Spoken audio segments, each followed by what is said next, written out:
Vous êtes heureux et heureuses, mes frères et sœurs, car la bonté de Dieu pour vous est sans borne. Dieu n'a pas épargné son Fils au moment venu pour vous sauver. Glorifiez-le, bénissez son nom, et que sa paix soit et demeure avec vous, dès maintenant et pour toujours. Amen.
Il s'est élevé devant lui comme une faible plante, comme un rejeton qui sort d'une terre desséchée. Il n'avait ni beauté ni éclat pour attirer nos regards, et son aspect n'avait rien pour nous plaire. Méprisé et abandonné des hommes, homme de douleur et habitué à la souffrance, semblable à celui dont on détourne le visage, nous l'avons dédaigné. Nous n'avons fait de lui aucun cas. Cependant, ce sont nos souffrances qu'il a portées. C'est de nos douleurs qu'il s'est chargé. Et nous l'avons considéré comme puni, frappé de Dieu et humilié. Mais il était blessé pour nos iniquités, brisé pour nos péchés. Le châtiment qui nous donne la paix est tombé sur lui. Et c'est par ses meurtrissures que nous sommes guéris. Amen.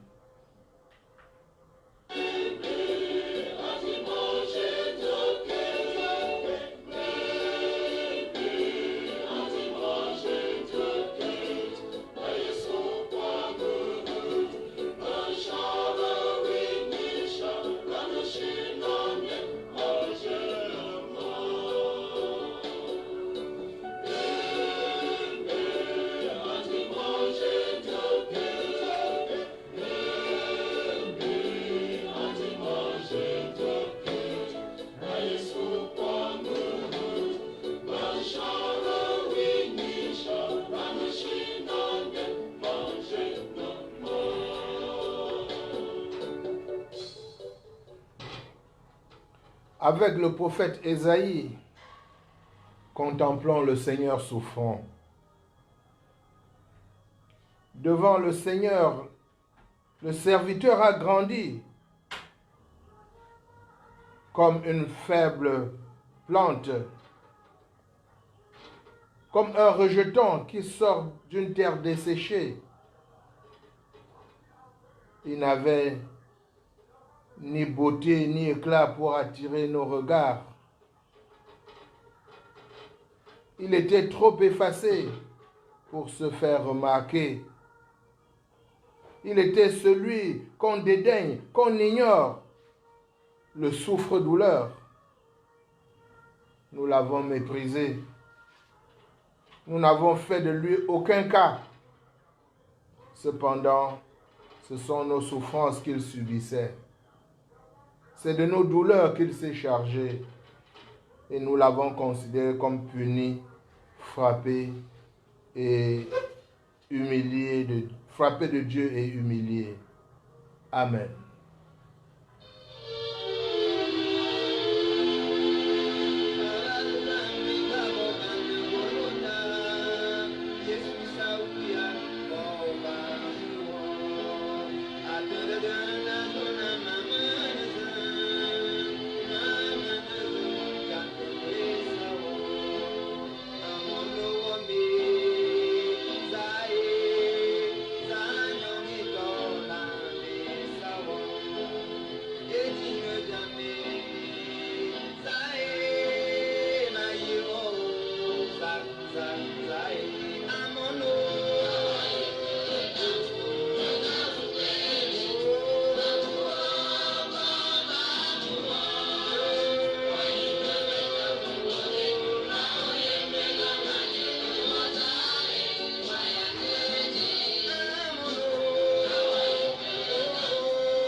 Inclinons-nous dans la prière. Ô Christ Jésus, toi qui as affronté sur la croix la puissance démoniaque du péché et de la mort, et qui a été enveloppé par les ténèbres de ce monde, fais que nous ne puissions plus te crucifier à nouveau par notre incrédulité et notre révolte. Fais-nous discerner le divin pouvoir de l'amour qui pardonne et qui sauve. Donne-nous de confesser toujours que tu es le Fils de Dieu. Augmente notre foi. Augmente notre amour. Seigneur, viens à notre aide et souviens-toi de nous quand tu reviendras dans ton royaume, toi qui vis et règnes à jamais. Amen.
Écoutons à présent les paroles de grâce. Pardonne-leur, Père, car ils ne savent pas ce qu'ils font. Amen.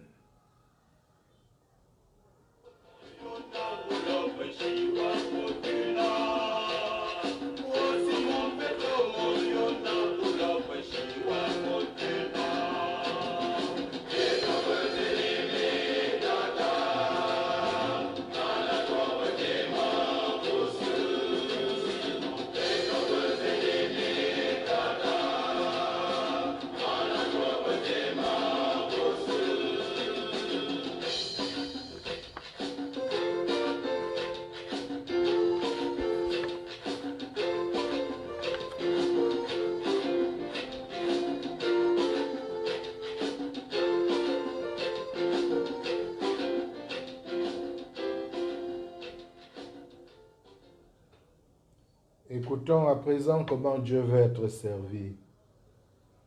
Il y a 6 choses pour lesquelles l'Éternel a de la haine, et même 7 qu'il a en horreur. Les yeux hautains, la langue trompeuse, les mains qui répandent le sang innocent, le cœur qui médite des projets injustes, les pieds qui se hâtent de courir au mal, le faux témoin qui profère des mensonges et celui qui déchaîne des querelles entre frères et sœurs. Mon fils, ma fille, garde le commandement de ton père et ne rejette pas l'enseignement de ta mère. Attache-les constamment sur ton cœur. Ils te dirigeront dans ta marche. Ils te garderont sur ta couche. Ils te parleront à ton réveil, car le commandement est une lampe, l'enseignement une lumière, et les réprimandes éducatives sont le chemin de la vie. Amen.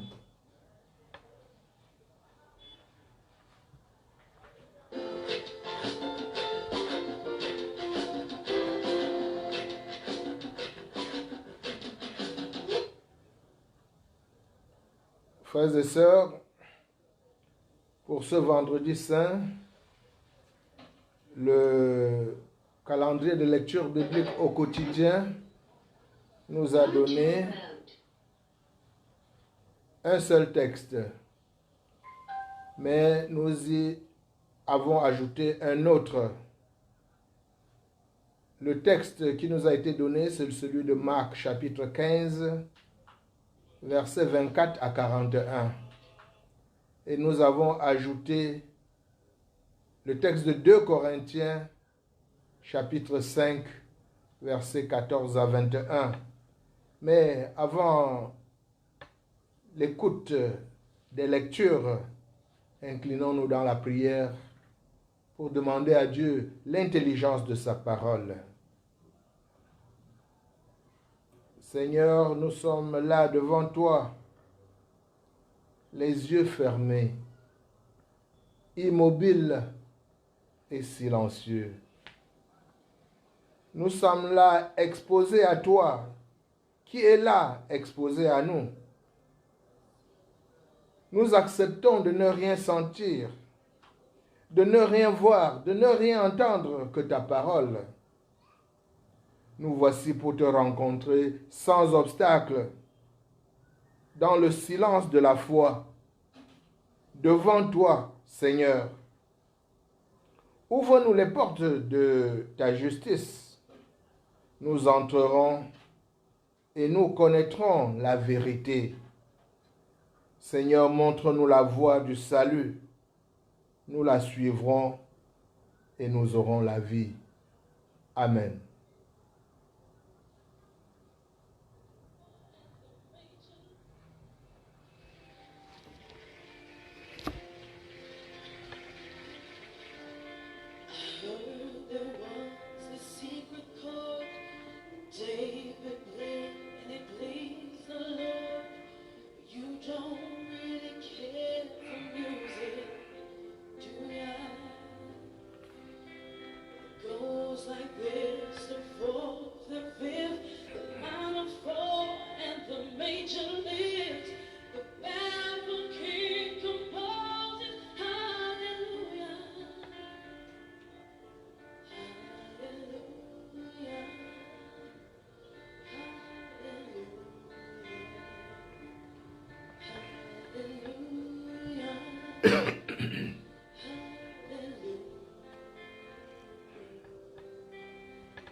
« 2 Corinthiens, chapitre 5, versets 14 à 21.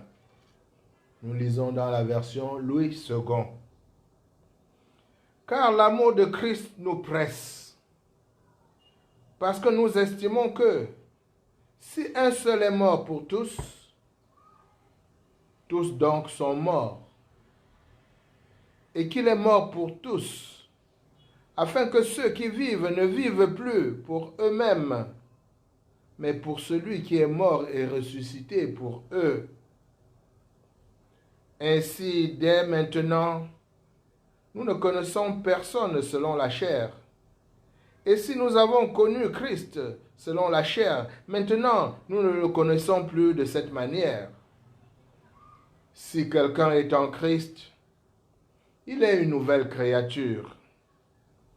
Les choses anciennes sont passées. Voici, toutes choses sont devenues nouvelles.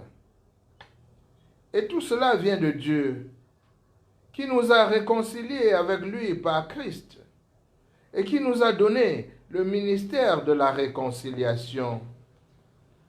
Car Dieu était en Christ, réconciliant le monde avec lui-même, en n'imputant point aux hommes leurs offenses, et il a mis en nous la parole de la réconciliation. Nous faisons donc les fonctions d'ambassadeurs pour Christ, comme si Dieu exhortait par nous. Nous vous en supplions au nom de Christ, soyez réconciliés avec Dieu.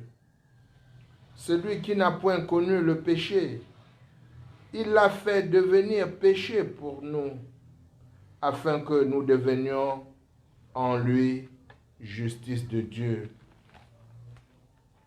Marc chapitre 15, versets 24 à 41. Ils crucifièrent Jésus et se partagèrent ses vêtements, en tirant au sort pour savoir ce que chacun aurait. C'était la 3e heure, quand ils le crucifièrent. L'inscription indiquant le sujet de sa condamnation portait ces mots: le roi des Juifs. Ils crucifièrent avec lui 2 brigands, l'un à sa droite et l'autre à sa gauche. Ainsi fut accompli ce que dit l'Écriture: il a été mis au nombre des malfaiteurs. Les passants l'injuriaient et secouaient la tête en disant: « Et toi qui détruis le temple et qui le rebâtis en 3 jours, sauve toi-même en redescendant de la croix. » Les principaux sacrificateurs aussi, avec les scribes, se moquaient entre eux et disaient: « Il a sauvé les autres et il ne peut se sauver lui-même. » Que le Christ roi, le roi d'Israël, descende de la croix afin que nous voyions et que nous croyions. Ceux qui étaient crucifiés avec lui l'insultaient aussi. La 6e heure étant venue, il y eut des ténèbres sur toute la terre jusqu'à la 9e heure. Et à la 9e heure, Jésus s'écria d'une voix forte: « Eloi, Eloi, lama sabachthani », ce qui signifie: « Mon Dieu, pourquoi m'as-tu abandonné ?» Quelques-uns de ceux qui étaient là, l'ayant entendu dire: « Voici, il appelle Élie. » Et l'un d'eux courut remplir une éponge de vinaigre, et l'ayant fixé à un roseau, il lui donna à boire, en disant: « Laissez, voyons si Élie viendra le descendre. » Mais Jésus, ayant poussé un grand cri, expira. Le voile du temple se déchira en 2, depuis le haut jusqu'en bas. Le centenier qui était en face de Jésus, voyant qu'il avait expiré de la sorte, dit: « Assurément, cet homme était fils de Dieu. » Il y avait aussi des femmes qui regardaient de loin.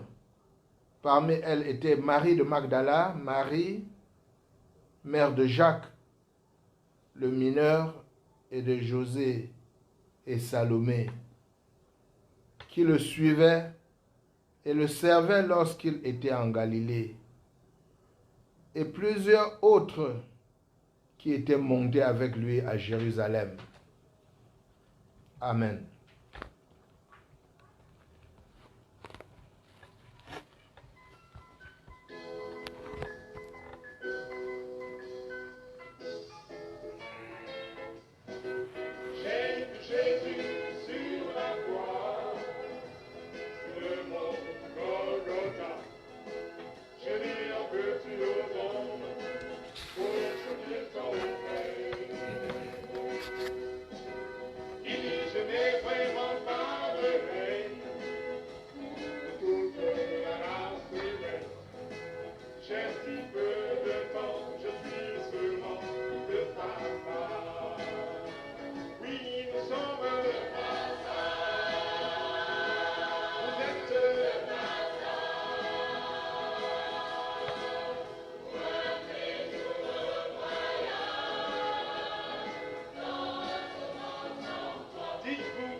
l'herbe sèche, la fleur tombe, mais la parole de Dieu demeure éternellement. Frères et sœurs en Jésus-Christ, peuple de Dieu, recevez notre bonjour en ce jour fatidique où la chrétienté entière se souvient de la mort en croix de Jésus, le Christ. Le vendredi saint, les pasteurs ont un choix à faire entre la lecture du récit harmonisé de la Passion dans le cadre de ce que les théologiens appellent culte liturgique et la prédication.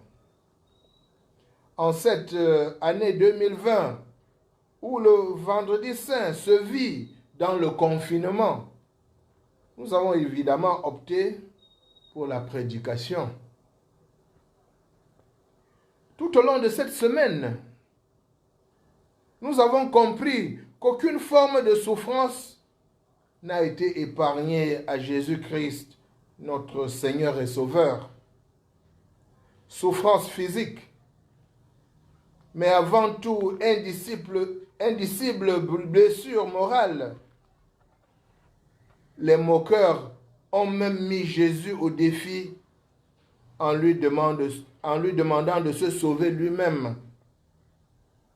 Mais en réalité, si Jésus est demeuré sur la croix, c'est précisément pour sauver l'humanité, y compris ceux et celles-là qui le couvraient de railleries en ce moment fatidique. Ils ont même provoqué Dieu en mettant en doute son amour pour Jésus, le Christ, qui ressentit infiniment cet outrage.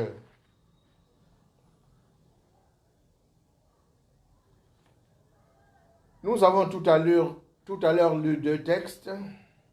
Parmi eux, c'est celui de l'Évangile selon Marc qui servira de fil conducteur à notre méditation de la parole de Dieu en ce jour. Frères et sœurs, nous voici devant l'un des récits les plus dramatiques de l'Évangile. C'est le récit de la crucifixion, de l'agonie et de la mort de Jésus. C'est dans ce récit que l'homme accomplit le plus grand forfait de tous les temps. Il crucifie le Fils de Dieu et ne lui épargne aucune forme de souffrance et d'humiliation. Le Seigneur Jésus, Sauveur de l'humanité, est cloué sur le bois infâme où le retient son amour pour le Père et pour les hommes et les femmes que nous sommes. Jésus est crucifié avec 2 brigands de grand chemin. Il est ainsi compté parmi les iniques, comme l'annonçaient les Saintes Écritures. Confère versets 27 et 28 de notre texte de l'Évangile et au livre d'Ésaïe, chapitre 53, versets 10 à 12. Outre cette croix, Jésus connaît toutes sortes d'insultes et de provocations. Le monde le rejette, se condamnant ainsi lui-même. Mais voici que le ciel se ferme aussi, comme l'exprime le cri de son indicible détresse. Mon Dieu, pourquoi m'as-tu abandonné?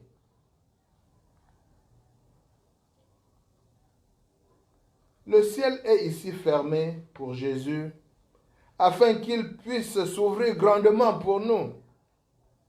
En effet, c'est pour amener plusieurs fils et filles à la gloire que Jésus, le chef de notre salut, a été victime de toutes ces souffrances. confère Hébreux, chapitre 2, versets 10 à 13. Cette page de l'Écriture sainte sur laquelle notre foi se fonde avec adoration constitue le document incontestable qui nous garantit l'accès du ciel de gloire.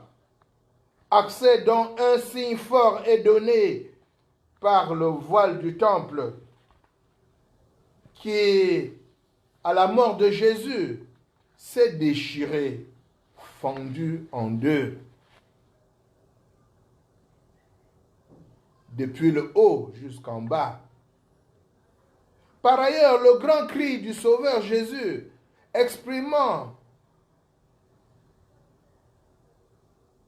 le grand cri de Jésus expirant, est la preuve qu'il laisse sa vie de lui-même en pleine possession de sa force. C'est le dernier acte d'obéissance de celui qui était venu ici-bas pour servir, souffrir et mourir, donnant ainsi sa vie précieuse en rançon pour beaucoup. Marc chapitre 10, verset 45. Le centenier, soldat romain qui montait la garde pour qu'aucune supercherie ne soit orchestrée, après avoir vécu en direct la mort de Jésus et tout ce qui se passa suite à cette mort, et faisait sa singularité, et dit, assurément, cet homme était fils de Dieu. Frères et sœurs, en Christ, l'évangile que nous avons entendu tout à l'heure se termine sur une note triste, funèbre et macabre. Je cite, « Jésus ayant poussé un grand cri, expira. » C'est cela que nous fêtons aujourd'hui, vendredi saint. C'est cette mort qui nous rassemble sur les ondes. Ces célébrations du vendredi saint qui commémorent la mort de Jésus sur la croix m'amènent à me poser des questions. J'espère que vous aussi, cela vous amène à vous poser des questions. Car la mort ne peut laisser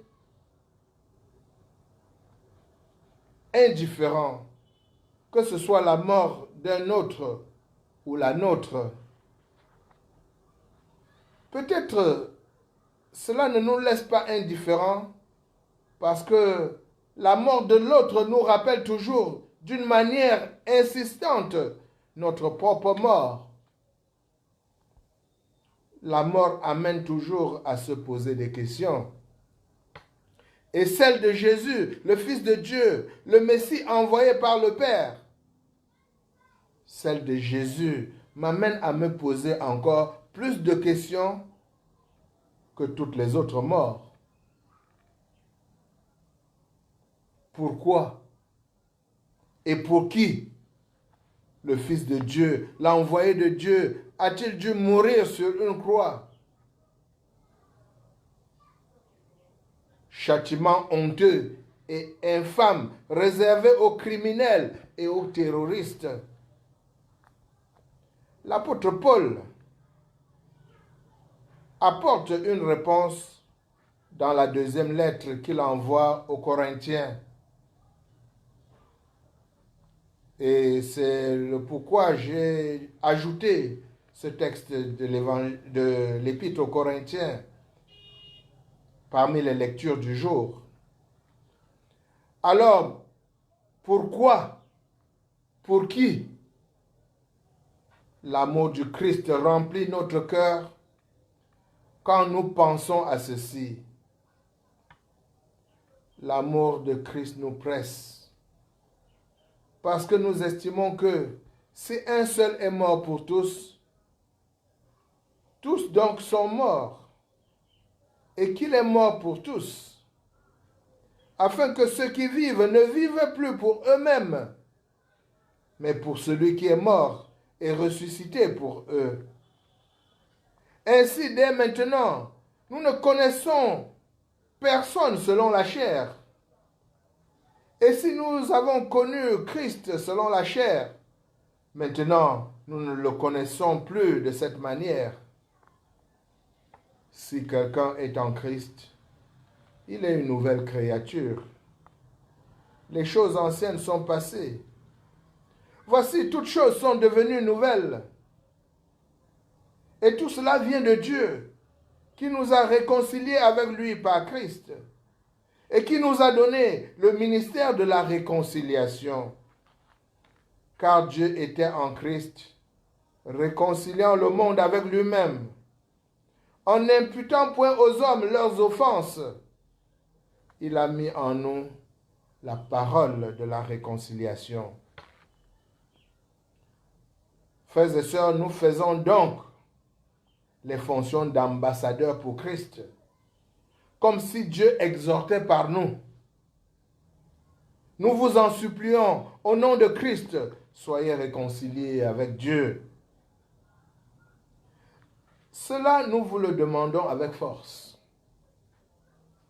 Le Christ était sans péché, mais Dieu l'a chargé de notre péché. Alors maintenant, par le Christ, Dieu nous a rendus justes. L'apôtre Paul répond d'abord à la question du pourquoi. Le Christ est mort pour nous tous.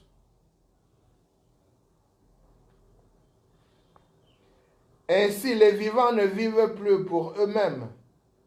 Ils vivent pour le Christ qui est mort pour eux et qui, pour eux, est ressuscité de la mort. Il est mort pour tous. Et remarquez bien que l'apôtre Paul ne fait pas de restriction. Jésus-Christ est mort pour tous et pas uniquement pour ceux et celles qui lui étaient contemporains. Il est mort pour tous. Cela veut dire qu'il est mort aussi pour nous, pour vous qui m'écoutez ce matin, pour moi, pour tous ceux et celles qui ne se connectent pas pour nous suivre et qui ont de bonnes excuses. Et même pour les autres aussi, qui ne se connectent pas pour nous suivre et n'ont aucune excuse. Jésus-Christ est mort pour tous. Certains auront alors envie de dire, voire même de crier, mais je n'ai rien demandé, moi. En sous-entendant que, comme ils n'ont rien demandé, ils ne sont pas coupables. Comme si quelqu'un pouvait se déclarer non coupable dans ce monde. Comme si quelqu'un pouvait dire, sans honte et sans crainte, qu'il n'a rien à se reprocher. Jésus-Christ est mort pour tous. Parce que nous avons tous quelque chose à nous reprocher. Parce que nous sommes tous des pécheurs, des hommes et des femmes qui vivent et ne font pas la volonté de Dieu, qui vivent contre la volonté de Dieu. Jésus-Christ est mort pour tous. Certains se demanderont alors ce qu'ils ont fait de travers pour condamner à mort un innocent. Comme si jeter un coup d'œil objectif sur leur vie leur était impossible. Comme s'il n'y avait pas dans leur vie les petits et les grands mensonges, les petites et les grandes trahisons, les petites et les grandes haines, les petites et les grandes indifférences. Comme s'il n'y avait pas dans leur vie l'orgueil et la fierté, l'égoïsme et la certitude de pouvoir mener sa vie à bon port par ses propres moyens.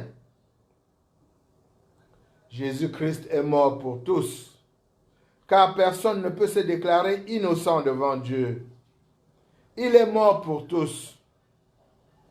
Et quelques-uns diront alors qu'ils n'ont rien fait à Dieu. Bien au contraire, ils diront qu'ils sont de bons chrétiens, comme si la paix avec Dieu allait de soi, comme s'il était dans le pouvoir de l'homme de vivre en paix avec Dieu, comme si les actes et les mérites pouvaient sauver quelqu'un aux yeux de Dieu. Jésus est mort pour tous, car personne ne peut avancer quoi que ce soit pour se justifier devant Dieu. Puis l'apôtre Paul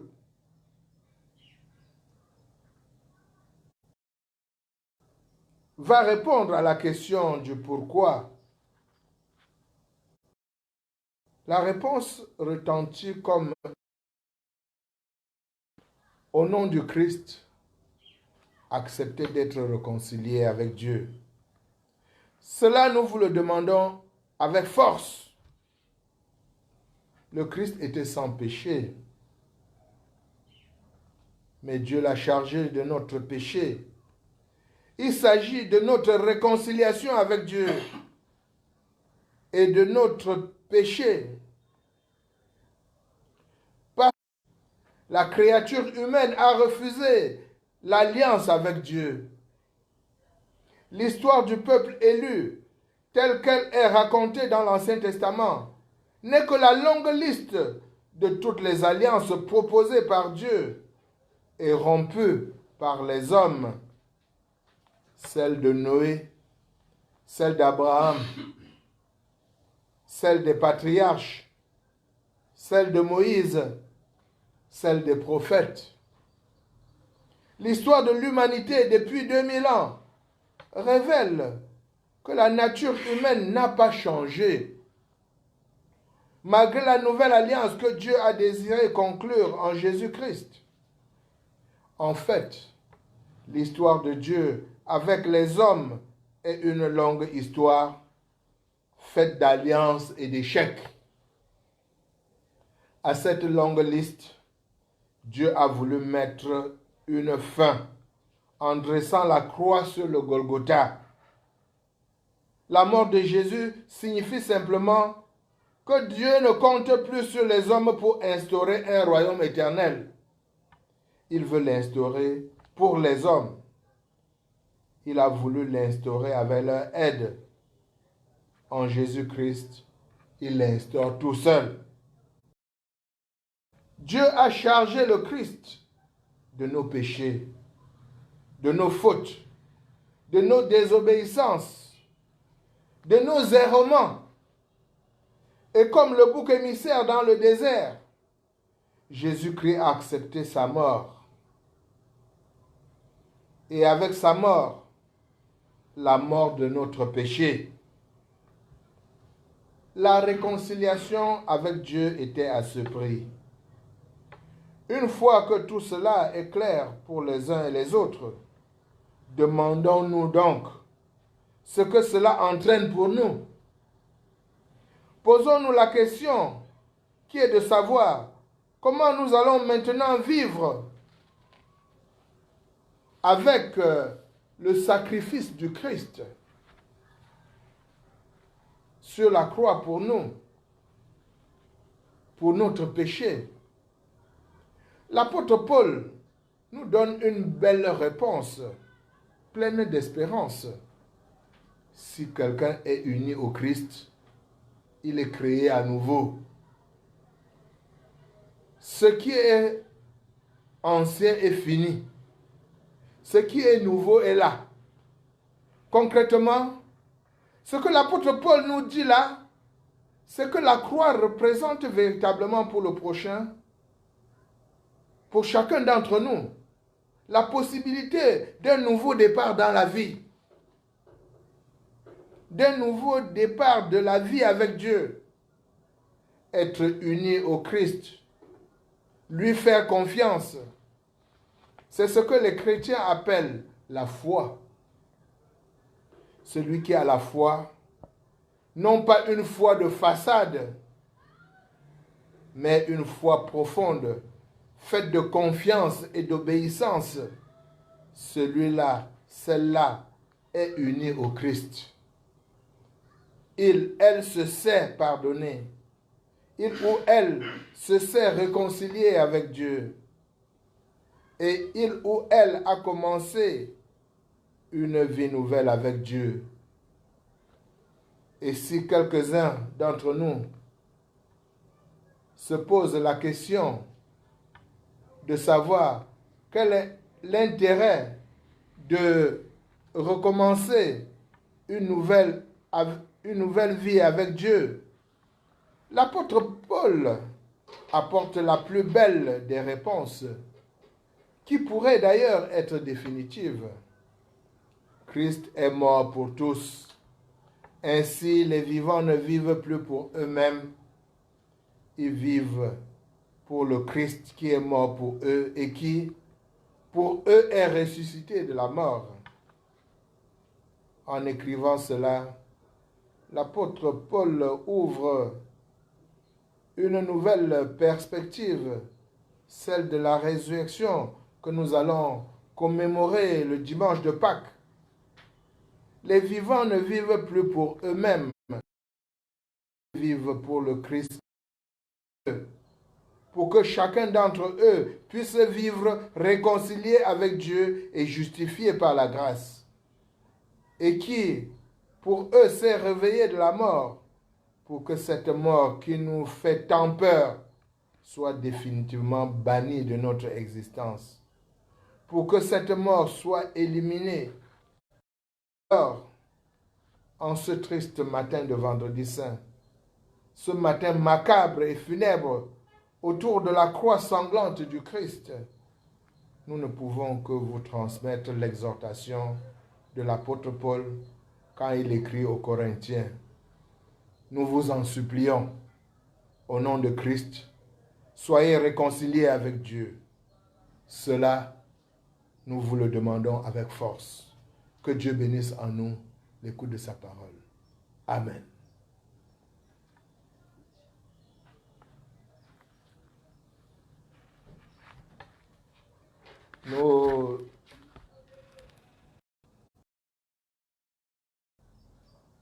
À la suite de ce message, la foi chrétienne qui nous unit à l'Église universelle. Je crois en Dieu, le Père Tout-Puissant, Créateur du ciel et de la terre. Je crois en Jésus-Christ, son Fils unique, notre Seigneur, qui a été conçu du Saint-Esprit et qui est né de la Vierge Marie. Il a souffert sous Ponce Pilate. Il a été crucifié. Il est mort. Il a été enseveli. Il est descendu aux enfers. Le troisième jour, il est ressuscité des morts. Il est monté au ciel. Il siège à la droite de Dieu, le Père Tout-Puissant. Il viendra de là pour juger les vivants et les morts. Je crois au Saint-Esprit. Je crois à la Sainte Église universelle, la communion des saints, la rémission des péchés, la résurrection de la chair et la vie éternelle. Amen.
Intercédons les uns pour les autres.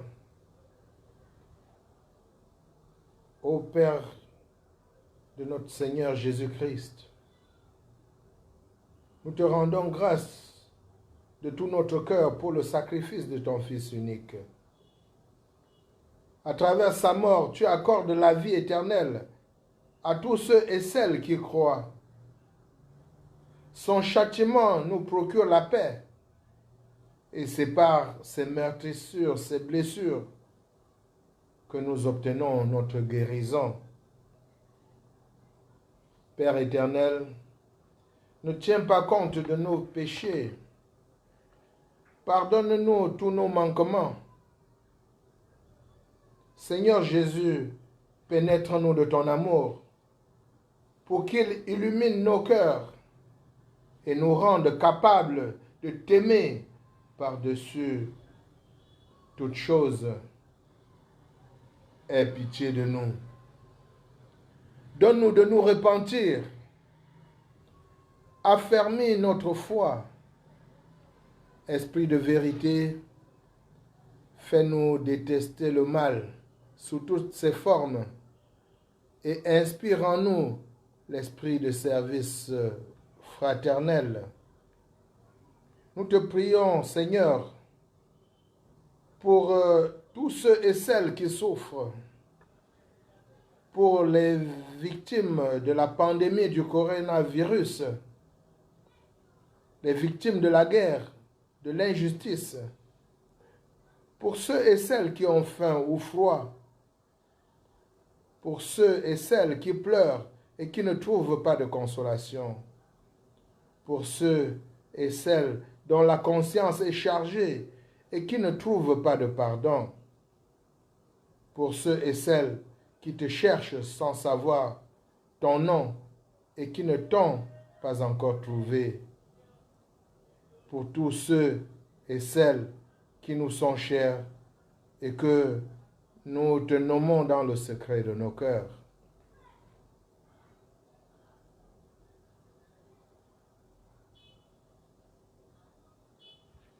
Grâce te soit rendue, ô Père, qui nous donne la vie à travers la mort et la résurrection de Jésus-Christ.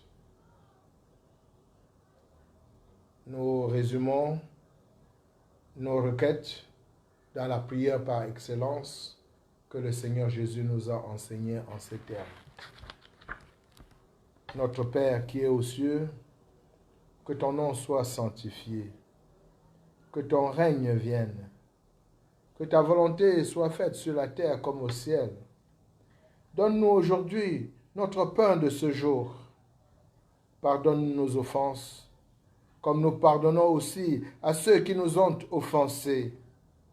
Et ne nous soumets pas à la tentation, mais délivre-nous du mal, car c'est à toi qu'appartiennent le règne, la puissance et la gloire au siècle des siècles. Amen. Recevons, frères et sœurs, les exhortations et la bénédiction de la part de Dieu. L'amour de Christ nous... Car si Christ est mort pour tous, tous sont morts. Il est mort pour vous, afin que ceux et celles qui vivent ne vivent plus pour eux-mêmes, mais pour celui qui est mort et ressuscité pour eux. Que la paix de Dieu qui surpasse toute compréhension, garde vos cœurs et vos pensées en Jésus-Christ. Allez au nom du Père, du Fils et du Saint-Esprit, un seul Dieu éternellement béni. Amen.